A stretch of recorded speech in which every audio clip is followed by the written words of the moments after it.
और आप देखेंगे 20 सीटों पे जहां भी हम चुनाव लड़ने जा रहे हैं, रनर और विनर की स्थिति में होंगे। कम से कम 15 सीट पे हम जीतने जा रहे हैं। इस हिंदुस्तान में अगर मोदी जी को हटाना है तो बैरिस्टर असदुद्दीन ओवैसी साहब को अपना नेता मानना पड़ेगा। इस गठबंधन वालों, हमारा नेता कहता है कि पंडित जी कभी टोपी मत पहन लेना, नहीं तो तुम भी उसी गिनती में आ जाओगे समाजवादी की तरह कि ईद के समय में टोपी पहन ली, सेवई भी खा ली और बाद में उसी पे लट बजवा दिया। और जीत और हार का फैसला वो करेगा, और हम लड़े भी नहीं तो हमारी मदद कौन करेगा। आज भी अगर पाकिस्तान को करारा जवाब देने की बात होती है तो वो हमारा नेता देता है।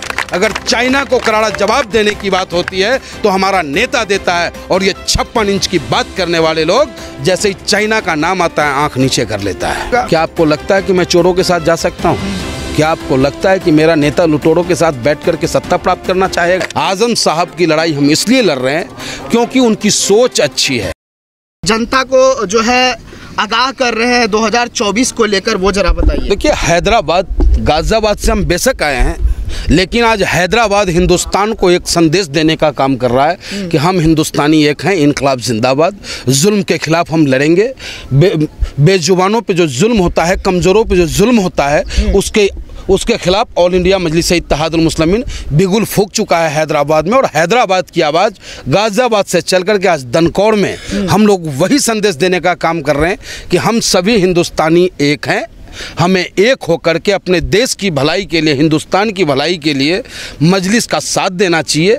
और यही बातें हम कार्यकर्ता लोग आपस में कर रहे हैं। और देखना आपकी 2024 में ये जो दुकानदार और चौकीदार हैं, इनके दुकानों का शटर डाउन करने का काम आम हिंदुस्तानी करने जा रहा है। लेकिन आरोप लग रहा है कि मुसलमानों को भड़काने आते हैं आप लोग। मैं पूछना चाहता हूँ कि ये मुसलमान है कौन? क्या वो चाइना का है, अफ़गानिस्तान का है, या पाकिस्तान का मुसलमान है, या वो मुसलमान है जो हमारा भाई हिंदुस्तान अशफाकुल्लाह खान का परिवार का हिंदुस्तान है मुसलमान है, या वो फिर डॉक्टर अब्दुल कलाम साहब का मुसलमान है, अब्दुल गफूर साहब का मुसलमान है?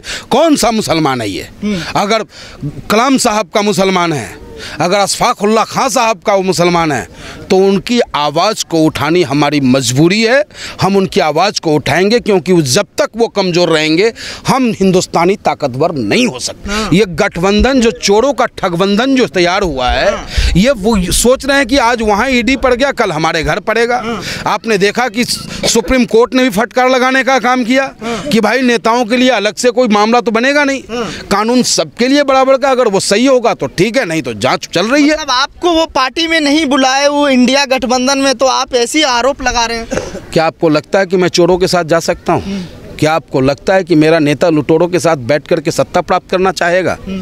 कदापि नहीं। हम बगैर सत्ता के रहना पसंद करेंगे, लेकिन अपने जमीरों से समझौता। बुला कौन रहा आपको? कमाल कर ले, भटक रहे हैं 2024 में। हमें बुला नहीं रहा है कि हम जा नहीं रहे हैं। हमारे पास जो बीमारी है ना, वो ईमानदारी का है, और उनके पास जो खुमारी है वो बेईमानी का है। वो अपने सत्ता को बचाने के लिए उनके घर पे ईडी और सीबीआई का रेड ना पड़े, इसलिए वो गठबंधन कर रहे हैं। अगर उन्हें आम हिंदुस्तानी की चिंता होती, अगर मोदी जी को हटाने की बात होती, तो मैं समझता हूँ कि इस हिंदुस्तान में अगर मोदी जी को हटाना है तो बैरिस्टर असदुद्दीन ओवैसी साहब को अपना नेता मानना पड़ेगा। इस गठबंधन वालों को अकेले क्या कर लेंगे सर? अकेला क्या नहीं हम कर सकते। एक ही बंदर काफ़ी है बर्बाद गुलिस्ता करने को। तो आप ये ना कहें कि हम अकेला है। ये जो भीड़ दिख रहा है, हर चेहरे में ओवैसी नजर आएगा आपको, ये सब ओवैसी है, अकेला ना कहें हम। 2024 को लेकर अब क्या तैयारियां हो रही है, कहां से? क्योंकि 20 सीटों पर लोकसभा चुनाव लड़ने का ऐलान हुआ है, वो भी रामपुर नहीं है उस सीट में। नहीं, देखिए, अभी आप ये नहीं कह सकते कि रामपुर नहीं है। हमारे बड़े नेता की बड़ी सोच हो, पहले नहीं, बड़े नेता की बड़ी सोच होती है। सपोर्ट करते हैं आजम खान। देखिए, हम चाहते हैं, उनको सम्मान देते हैं, वो न समझ पाए तो इसमें हमारी क्या गलती है? अब जनता उनको जवाब दे देगा। लेकिन जहाँ तक हमारी बात है, ऑल इंडिया मजलिस इत्तेहादुल मुस्लिमीन की बात है, तो ये पार्टी मजबूती के साथ उभर रही है उत्तर प्रदेश के अंदर में। और आप देखेंगे 20 सीटों पे जहाँ भी हम चुनाव लड़ने जा रहे हैं, रनर और विनर की स्थिति में होंगे। कम से कम 15 सीट पे हम जीतने जा रहे हैं। जमानत जब्त हो जाती है आपकी पार्टी? अब लीजिए, जमानत हम जब्त करवाते हैं कि हमारा जब्त हो जाता है? हद कर रहे हैं आप। मेरा नाम आने मात्र से ही इन लोगों का पसीना छूटने लगा कि भाई मजलिस लड़ेगा। लड़ने का ऐलान मात्र 20 सीटों पे किया है। तो थे 100 सीटों पे, क्या हुआ? क्या हुआ? 5 लाख लोगों ने बैरिस्टर साहब को अपना नेता स्वीकार किया। पहली बार हम लड़े इतनी मजबूती के साथ। ये कम बड़ी बात मान रहे हो आप? क्या हमारे पास पैसा है बेईमानी का? क्या हमारे पास जो भीड़ होती है, क्या हम उसे पैसा दे करके, किराया दे करके बुलाने का काम करते हैं? नहीं। जो हमारे नेता को सुनने आता है वो आता है जिसके दिल में हिंदुस्तान धड़कता है। बिरयानी पे आते हैं, आरोप लगता है। बिरयानी खिलाने वाला कोई और है, टोपी पहन के टोपी पहनाने वाले लोग कोई और हैं। हमारा नेता कहता है कि पंडित जी कभी टोपी मत पहन लेना, नहीं तो तुम भी उसी गिनती में आ जाओगे समाजवादी की तरह कि ईद के समय में टोपी पहन ली, सेवई भी खा ली और बाद में उसी पे लट बजवा दिया। तो भैया जिस धर्म के हम हैं उस धर्म के हम मानेंगे और हम हिंदुस्तानी हैं और हम एक दूसरे को गले लगा के चलेंगे, एक दूसरे के दुख दर्द में रहेंगे साथ। कितनी सीटें जीत रहे हैं आप? देखिए उत्तर प्रदेश में 20 पे लड़ने का निर्णय हमारे प्रदेश अध्यक्ष शौकत साहब ने लिया है। निश्चित रूप से 15 सीटों पे मजबूत स्थिति में हम, और जीत और हार का फैसला वो करेगा। और हम लड़े भी नहीं तो हमारी मदद कौन करेगा? जिनके कार्यालय पे सदियों तक झंडा नहीं फहराया गया, जब तक उनको सत्ता न मिली, जिनके बाप दादाओं ने कभी देश की कुर्बानी में अपना योगदान नहीं दिया, वो आज हमसे राष्ट्रीयता की बात करते हैं। और यहाँ तो भाई 1857 की रेशमी रुमाल की तहरीरें याद होंगी हिंदुस्तान के लोगों को।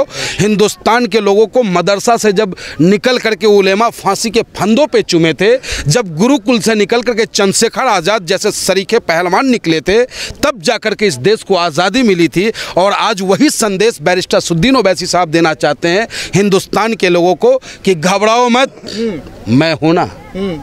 हिंदुस्तान का झंडा, आन बान शान तिरंगा हमेशा मजबूत रहेगा, लहराता रहेगा। आज भी अगर पाकिस्तान को करारा जवाब देने की बात होती है तो वो हमारा नेता देता है। अगर चाइना को करारा जवाब देने की बात होती है तो हमारा नेता देता है। और ये 56 इंच की बात करने वाले लोग जैसे ही चाइना का नाम आता है आंख नीचे कर लेता है। पंडित जी बात तो बड़ी अच्छी कर रहे हैं, लेकिन आजम खान को लेकर सवाल फिर वही है कि आपकी पार्टी जो है खाली सोशल मीडिया पे करती है, जमीन पे नहीं उतरती है। देखिए, लड़िए ना उनके लिए। देखिए मेरी बात सुनिए, आजम साहब की लड़ाई आप चले तो मैं आपको दिखाऊं। लगभग गाजियाबाद के अंदर में 25,000 लोगों से हमने हस्ताक्षर करवाकर राष्ट्रपति महोदय को देने का काम किया था। वो कॉपी आज भी मेरे पास उपलब्ध है। तो जहां तक लड़ाई लड़ी जा सकती है संवैधानिक रूप से, बैरिस्टर सुद्दीन ओवैसी साहब और शौकत साहब के नेतृत्व में हम लोग लड़ रहे हैं। और सिर्फ आजम साहब का इसलिए नहीं लड़ रहे हैं कि वो बड़े कद्दावर नेता हैं। आजम साहब की लड़ाई हम इसलिए लड़ रहे हैं क्योंकि उनकी सोच अच्छी है। और इस हिंदुस्तान में जिसकी भी सोच अच्छी होगी, नेक नियत होगा और उसे जब जब परेशान किया जाएगा, उसके साथ ऑल इंडिया मजलिस इत्तेहादुल मुस्लिमीन होगा। दीजिए ऑफर पार्टी में आने का। देखिए ऑफर उनका तो स्वागत करते हैं, हाथ जोड़ के दोनों हाथों। अगर कौम की हिलोर परस्ती, अगर उन्हें थोड़ा सा दिल में रहम आता है, चुनाव लड़ाएंगे अपने पार्टी से? बिल्कुल लड़ाएंगे, 100% चुनाव लड़ाया जाएगा। और ये बातें बैरिस्टर साहब ने भी कहा, ये बातें हमारे प्रदेश अध्यक्ष जी ने कहा कि आप आए तो सही, मैं अपनी कुर्सी आपको देने के लिए तैयार हूँ, इससे ज़्यादा आप क्या लोगे? मैं नीचे बैठने को तैयार हूँ। आजम साहब हमारे सरपरस्ती में आए, हमारे लीडर, हमारे नेता बने, मैं उनको अपना नेता स्वीकार करने को तैयार हूँ।